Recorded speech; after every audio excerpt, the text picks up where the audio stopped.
Now we're talking to Greg Winfree. He's the CEO and agency director for the Texas A&M Transportation Institute. Good to see you, Greg. Thanks for joining us. Well, so traffic deaths in the U.S. are at a 20-year high. Do you have any explanations for why this may be happening?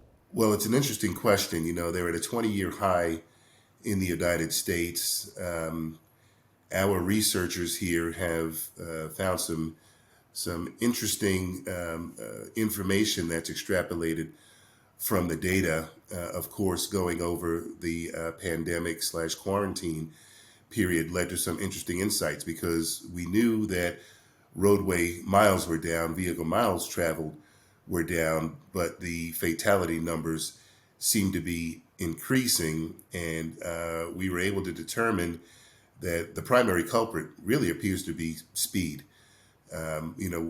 As the roads were less congested, as urban areas looked like, kind of deserted areas when most folks were quarantined in the home, the roadways were free of traffic at levels that probably hadn't been seen in modern times. And that encouraged folks to go out and choose their own speed. And in that context, law enforcement was down because of being devoted to first responder and other activities that the pandemic required. So there was a lot of lawlessness and freedom to choose speed on the roadway. So even though the absolute number of roadway crashes were down, those crashes that did occur tend to have more serious injuries and fatal consequences.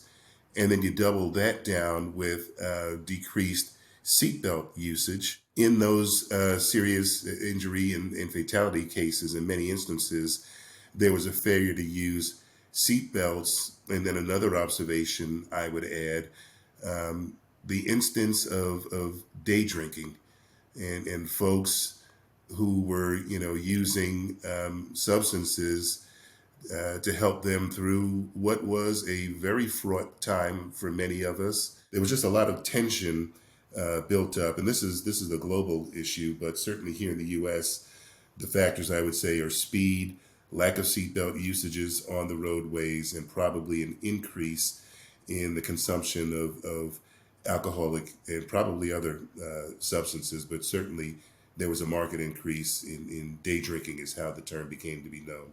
In which situations do most road traffic deaths occur in the U.S. at the moment?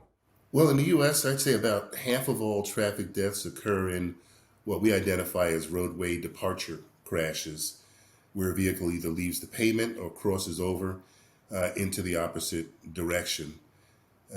Probably 25 to 27% occur at intersections, and unfortunately 19% include a pedestrian or a bicyclist. And those numbers are increasing, as well as motorcyclist fatalities. So these are the overall growing types of crash scenarios that cause a significant amount of concern because they involve vulnerable road users. But particularly in rural areas, single male driver off the roadway, more often than not into a tree, is probably one of the leading causes of death amongst young men 25 and younger. So realistically, how much do you expect road safety to improve in the next 5, 10, even 50 years? Well, it's interesting you asked that question.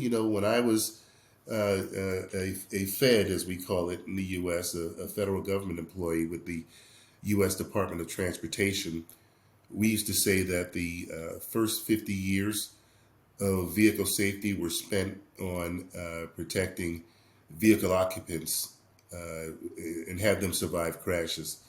Well, we foresee the next 50 years as avoiding crashes altogether, which is what the ITS community is all about. As more and more technology becomes available to the lay road user, including improvements to roadway infrastructure, the ability of infrastructure to communicate to vehicles in real time, to help with situational awareness, that safety cocoon around drivers will become more pronounced.